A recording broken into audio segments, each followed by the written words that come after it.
What I like is your setup. You're a little on your heels here. I want you to get your weight right over the center of the arches of your feet.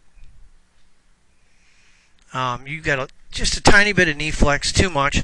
What I want you to do when you bend forward, with this is called flexion, your chest gets closer to the ground, you push your hips back, you should be able to touch the top of your knees and then bring your hands together. If your top of your knees, if your hands are touching the top of your knees, you're in good shape. Most people don't realize that they need to bend down a little bit more. Now, you seem to be doing that now. So weight distribution, I got to get you a little more centered. I think you're a little too much on your heels there. You've got, the motion is good, and you hit the ball relatively solid. Club gets a little inside there. Club head should stay a little more outside your hands.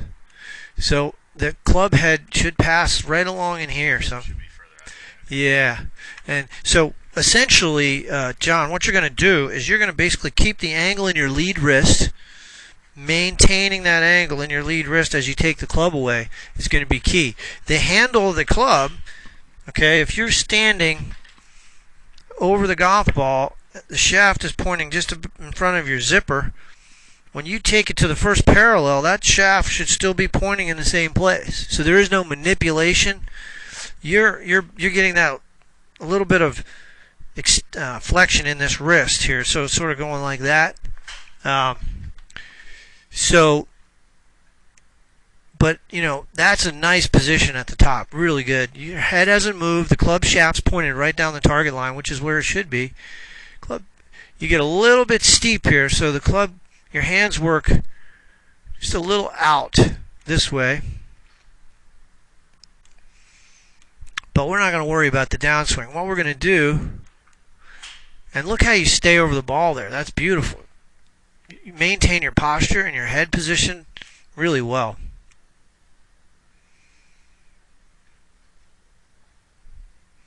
Face on is where you're going to see some things that we're going to try to make a little bit of an adjustment. The ball's a little too far back there for, I guess you're hitting a 7 maybe?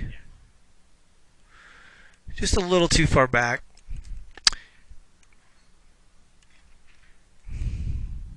A lot of shift there. That's a more upper body shift typically than I would see. I'm going to do a little test with you. You're going to put a club across your thighs here, bend forward, and then turn your hips to the right. The other way. Yeah. Don't roll the ankle. Just turn your hips a little bit, 45 degrees. Yeah. See where your hips are. They're pretty much over the ball. That's how you want to. So there's 3 types of movements. There's right post guys that shift. Center post, there's no shift. And some guys post on the left. They're okay. But you shouldn't do what you naturally do.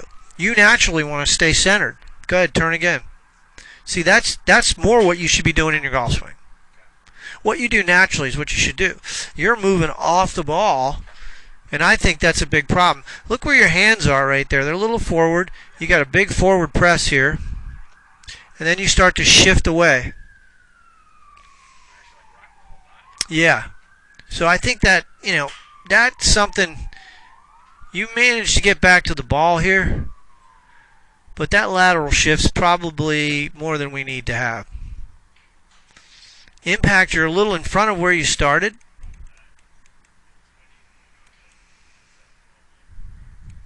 There's address. There's impact. It's just a little forward of where you started. So, I think there's your right miss and your left miss, because when you slide your upper body forward, you got to get the face square. And in order to do that, you're going to time it.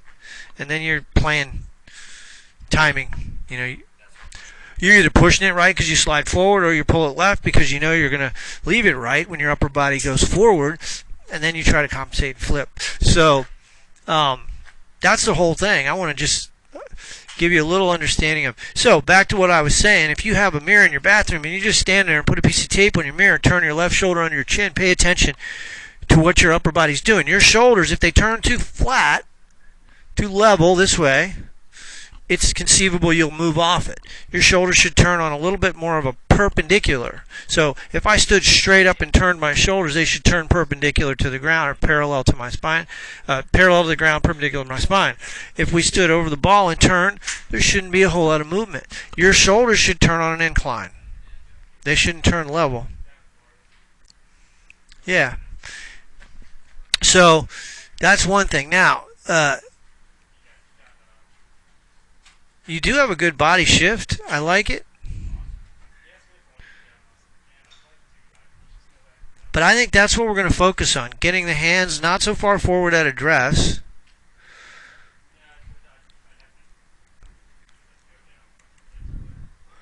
And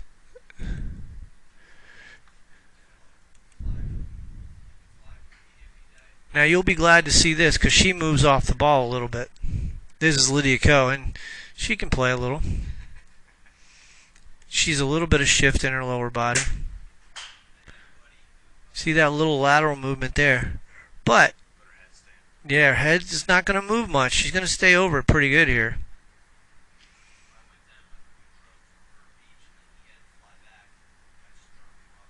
See the lateral movement and the rotation combination there with the hips.